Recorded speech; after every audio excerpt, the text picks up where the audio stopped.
Walkie ടോക്കിയിലും സ്ഫോടനം. കലി പൂണ്ടു നിൽക്കുന്ന ഇസ്രയേലിന് ഇനി ഒന്നും നോക്കാനില്ല. കാര്യങ്ങൾ ഏറെ കൈവിട്ടു കഴിഞ്ഞു. പേജറുകളിലെ സ്ഫോടനം അവസാനിച്ചതിന് പിന്നാലെ വോക്കി ടോക്കിയിലും സ്ഫോടക വസ്തുക്കൾ നിറച്ച് ആക്രമണം നടത്തിയിരിക്കുകയാണ് ഇസ്രയേൽ.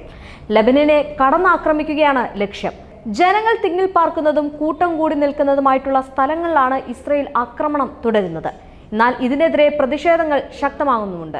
ലെബനൻ തലസ്ഥാനമായ ബെയ്ത്രൂരിലെ തെക്കൻ പ്രാന്തപ്രദേശമായ ബെക്ക മേഖലയിലും വോക്കി ടോക്കികൾ പൊട്ടിത്തെറിച്ചതായാണ് കഴിഞ്ഞ ദിവസം റിപ്പോർട്ട് വന്നത്. ബെയ്റൂത്ത്, ബെക്ക വാലി, ദക്ഷിണ ലെബനൻ എന്നിങ്ങനെ മൂന്നിടത്ത് സ്ഫോടനം ഉണ്ടായതായാണ് ലെബനീസ് മാധ്യമങ്ങൾ റിപ്പോർട്ട് ചെയ്യുന്നത്. അതേസമയം എത്ര വോക്കി ടോക്കികൾ പൊട്ടിത്തെറിച്ചു എന്നതിൽ വ്യക്തത വന്നിട്ടില്ല. അതേസമയം ഇതെല്ലാം നടക്കുമ്പോൾ എത്ര വോക്കി ടോക്കികൾ പൊട്ടിത്തെറിച്ചു എന്നതിൽ വ്യക്തത വരുത്തിയിട്ടില്ല. ഹിസ്ബുള്ളയുടെ നേതാക്കളുടെ സംസ്കാര ചടങ്ങിനിടെയായിരുന്നു സ്ഫോടനമെന്നാണ് റിപ്പോർട്ടുകൾ സൂചിപ്പിക്കുന്നത്. ഹിസ്ബുള്ളയെ കടന്നാക്രമിക്കുകയാണ് ചെയ്യുന്നത്.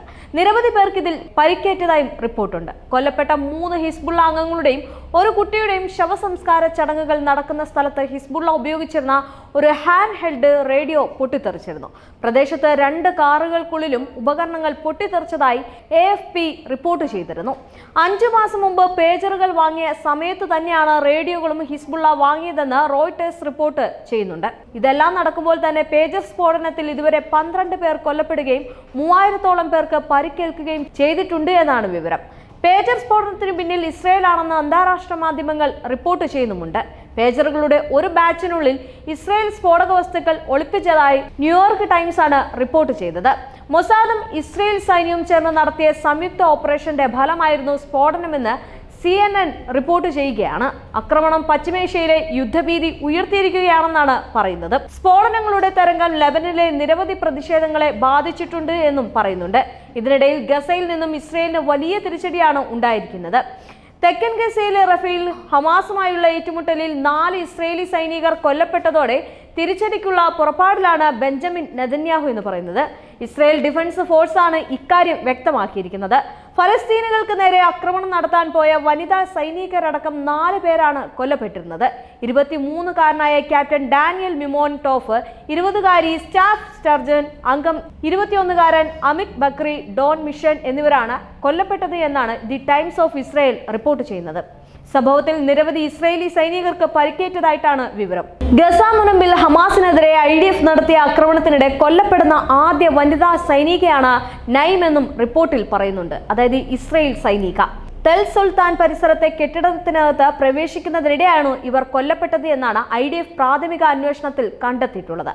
സംഭവത്തിൽ കൂടുതൽ അന്വേഷണം നടത്താനാണ് ഇസ്രയേലിന്റെ തീരുമാനം എന്ന് പറയുന്നത്. മാത്രമല്ല, തിരിച്ചടിക്കുകയും ചെയ്യും. ഗസയിൽ ഇസ്രയേൽ അധിനിവേശത്തിനെതിരായ UN പ്രമേയം ഇതിനോടകം തന്നെ പാസ്സാക്കിയിട്ടുണ്ട്. അതായത് ഫലസ്തീൻ പ്രദേശങ്ങളെ അനധികൃത അധിനിവേശം ഒരു വർഷത്തിനകം തന്നെ ഇസ്രയേൽ അവസാനിപ്പിക്കണമെന്ന ഉള്ള പ്രമേയമാണ് അസംബ്ലി പാസാക്കിയത്. ചരിത്രപരമെന്ന് ഫലസ്തീൻ വിശേഷിപ്പിക്കുന്ന പ്രമേയത്തിൽ നിന്ന് ഇന്ത്യ വിട്ടുനിന്നു. ഗസയിലെ ഇസ്രയേൽ അധിനിവേശം അവസാനിപ്പിക്കണമെന്ന് ആവശ്യപ്പെടുന്ന പ്രമേയം ഫലസ്തീനാണ് ആദ്യം അവതരിപ്പിച്ചത്. ചരിത്രപരമായ ഫലസ്തീനെ പിന്തുണച്ചിരുന്ന ഇന്ത്യ ഇതിൽ നിന്ന് വിട്ടുനിൽക്കുകയാണ് ചെയ്തത്. എന്നാൽ എന്താണ് അതിന് പിന്നിലെ കാരണമെന്നാണ് ചോദിക്കുന്നത്. 124 രാജ്യങ്ങളാണ് ഫലസ്തീനൊപ്പം നിന്നത്. അമേരിക്കയും ഇസ്രയേലും ഉൾപ്പെടെ 14 രാജ്യങ്ങളാണ് പ്രമേയത്തെ എതിർത്ത് നിലപാട് സ്വീകരിച്ചത്. വോട്ടിംഗിൽ നിന്നും വിട്ടുനിന്ന 43 രാജ്യങ്ങളിലാണ് ഇന്ത്യ ഉൾപ്പെട്ടത്. ഒക്ടോബർ 7-ന് ശേഷം ഇസ്രയേൽ ഫലസ്തീൻ വിഷയത്തിൽ പല പ്രമേയങ്ങളിൽ നിന്നും UN പാസ്സായിരുന്നുവെങ്കിലും ഈ പുതിയ പ്രമേയം വളരെ സുപ്രധാനമായ ഒന്ന് തന്നെയായിരുന്നു. UN-ലെ ഏറ്റവും പ്രധാനപ്പെട്ട രാജ്യങ്ങളെല്ലാം ഫലസ്തീനെ പിന്തുണച്ചു എന്നതാണ് അതിൽ ഏറ്റവും വലിയ ശ്രദ്ധേയമായിട്ടുള്ള ഒരു കാര്യം എന്ന് പറയുന്നത്. എന്നാൽ ഇസ്രയേലും ഹമാസും തമ്മിൽ കരാർ രൂപപ്പെടാതെ പശ്ചിമേഷ്യൻ സംഘർഷം അവസാനിക്കില്ല എന്നും അമേരിക്ക പറയുന്നുണ്ട്. ബന്ദികളുടെ മോചനത്തിന് ഗസ വെടിനിർത്തൽ കരാർ അനിവാര്യമെന്നും അമേരിക്ക വ്യക്തമാക്കി. ഗസ വെടിനിർത്തൽ ചർച്ച പുനരാരംഭിക്കാനുള്ള US സ്റ്റേറ്റ് സെക്രട്ടറി ആന്റണി ബ്ലിങ്കന്റെ പുതിയ നീക്കവും വിജയിച്ചിരുന്നില്ല. ഗസയിൽ നിന്നുള്ള സൈനിക പിന്മാറ്റമെന്ന ഹമാസ് ആവശ്യം ഇസ്രയേൽ അംഗീകരിക്കാതെ ചർച്ച ചെയ്തതുകൊണ്ട് കാര്യമില്ല എന്നാണ് മധ്യസ്ഥ രാജ്യങ്ങളായ ഈജിപ്തും ഖത്തറും ബ്ലിങ്കനെ അറിയിച്ചത് എന്നാണ് വിവരമുള്ളത്. ഹമാസും ഇസ്രയേലും തമ്മിലുള്ള വെടിനിർത്തൽ കരാർ യാഥാർത്ഥ്യമാകാതെ മേഖലയിലെ സംഘർഷം അവസാനിക്കില്ല എന്ന് വൈറ്റ് ഹൗസ് ദേശീയ സുരക്ഷാ ഉപദേഷ്ടാവ് ജോൺ കിർബി പറഞ്ഞിരുന്നു. ബന്ദികളുടെ മോചനത്തിന് കരാറല്ലാതെ മറ്റു വഴിയില്ല എന്നും അദ്ദേഹം ചൂണ്ടിക്കാട്ടിയിരുന്നു. എന്നാൽ ഫിലാഡൽഫി തസ്നീം ഇടനാഴികളിൽ നിന്ന് സൈന്യത്തെ പിൻവലിക്കാൻ കഴിയില്ല എന്ന നിലപാടിൽ തന്നെ ഉറച്ചു നിൽക്കുകയാണ് ഇസ്രയേൽ പ്രധാനമന്ത്രി ബെഞ്ചമിൻ നെതന്യാഹു.